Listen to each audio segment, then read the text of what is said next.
is going to access the body. Ladies and gentlemen, it's just a simple fact. You are born with what you're given, the gun, the genes. Exercise and nutrition are two ways to maintaining a healthy lifestyle. Weight is wrongly impinged on you by society. I am skinny, I love the way I am. If you are fat, love the way you are. I don't call people fat, I call them horizontally challenged. I'm vertically challenged. I knock into doors. Today my wife was saying, do you realize you just almost hit the door when you're coming out of the office? And I was like, yeah, I realize I'm tall. The thought process over here is each one of us are born on this planet, okay, with certain gifts. Enjoy them. Enjoy who you are. Don't let Vogue or Filmfare or any other, I shouldn't be quoting media over here, I've been invited by the media, but don't let media decide that you are, a nemesis in society. So that's the third one. The fourth one and the final one was my own mother. My mother. I started experimenting with my mom 15 years ago. Okay, moms don't trust their son. In fact, that's one reason why you should never try to counsel your child. Take your child to an expert nutritionist, okay, because they don't believe in mom and dad. But anyways, I managed to arm twist my mom, emotionally blackmail my mom. I started putting my mom on all the best superfoods on the planet. Now, what are these superfoods? You've heard of something called supplements. A lot of people are anti-supplements. I am not. My definition of a food supplement is a nutritional convenience for your nutritional indiscipline. A nutritional convenience for your nutritional indiscipline. What are these guys? These guys range from a multivitamin to a fish oil supplement to an evening primrose oil which contains GLA to a CLA which is conjugated linoleic acid. These are the sisters of all the essential fatty acids which are required for normal hormonal functioning. To L-carnitine, which is a natural fat burner found in baby food formula. Again, all of these are things that anyone can take. How much to take is a definition of at what stage in life you are, how much do you require, and do you have any medical condition. If you have a medical condition, you should be checking with your medical doctor at the end of the day. Could I take more amount of green tea? All right. So you have conditions such as osteoporosis, so you shouldn't be taking too much of green tea because the caffeine hinders absorption calcium. These are things that are general nutrition subject. What you need to know is, can I discover my qua? So for my mom, what I started doing is she had osteoporosis, she had mild diabetes, her mother suffered from Alzheimer's. So what I did is I threw all the aluminum handis out of the house. In fact, my wife knows how ballistic I get when we see aluminum in my house, because aluminum has an impinging on Alzheimer's cases. If you have aluminum dishes and there's a history of memory losses in your older generation, throw all your goddamn aluminum handis out. Okay, please do that today. That's one tip I would give you. So I put my mom on evening primrose, coenzyme Q10, and at 68, she's a film star. She's my film star. So these are things that I do to give people a better standard of life. These are the 4 cases at the end of the day. What you should be asking yourself is, am I doing something about it? Number 1. Number 2, if I'm doing something about it, am I doing it right? If I'm doing it right, am I motivating myself to do more of it, whether diet or exercise? And if I'm doing it right, am I enjoying this at the end of the day? That's the key thing.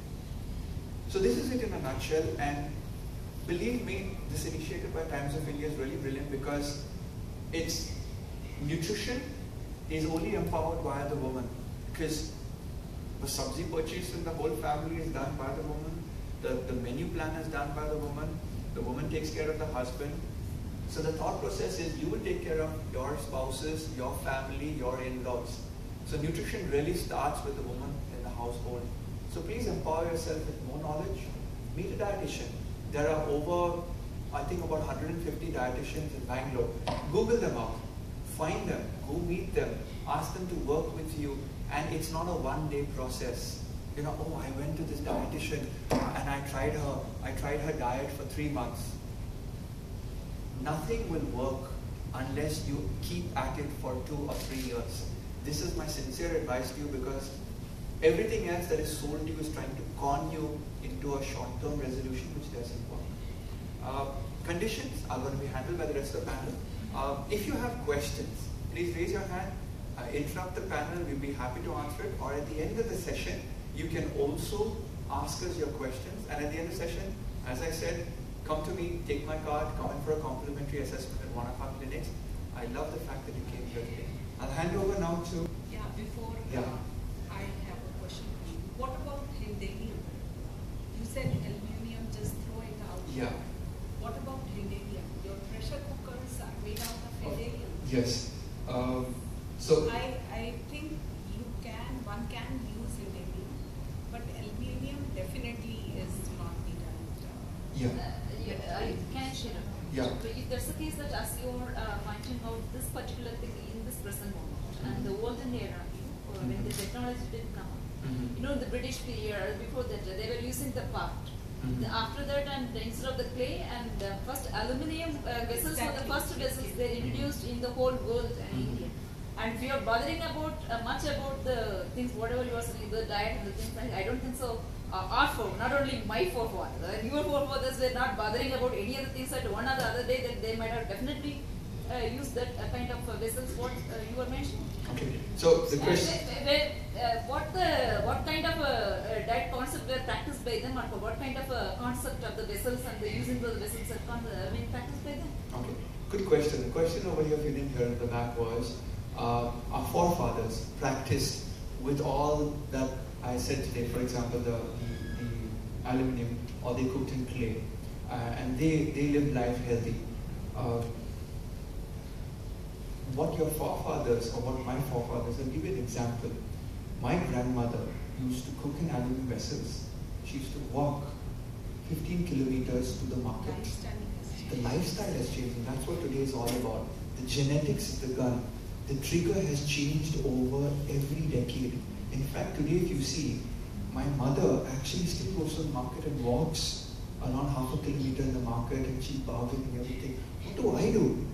Paisa, 2 kg tomato bhejne ka, 309 Purva Carnation. I've used about 4 calories to lift up the phone and put it down. So there is a perceivable change. Number one, there is a perceivable change in lifestyle. Second, the medical advancements, when people died earlier, they would say, oh, you know what, you got Alzheimer's, you're senile, you're old, that's okay. The advancements today is, the phone itself can tell you whether you're dozing when reading the phone. So I perceive that technology is getting so good, and people are getting more paranoid about diseases. Therefore, medical advancements are informing people that, yes, this condition can happen to you, that condition cannot happen to you. And I can explain it to you in a corollary, which will be, we do genetic testing at our clinic, which is an oral swab, you do it. We can tell you whether you have a predisposition to cancer, diabetes, or any lifestyle-threatening disorder. In my clinic, I have refused to do cancer testing. Because in the olden days, you got cancer and you died. You died of something. You didn't even know you had cancer till the last moment. Before the 60s, 70s, nobody knew it. Today, I can have a test where a swab will tell me, will I have a higher risk of cancer? Now, why do I not want to do that? Because I share your thought. I do not want to know. Sometimes, life is also, it balances on two things. I do not want to know that aluminum could have an issue with Alzheimer's tomorrow. Do I have the Alzheimer's? On the other hand, there could be somebody in my family where there was a grandmother with Alzheimer's. My mom is showing classic signs of loss of memory, which has been diagnosed by the psychiatrist, and therefore the action that is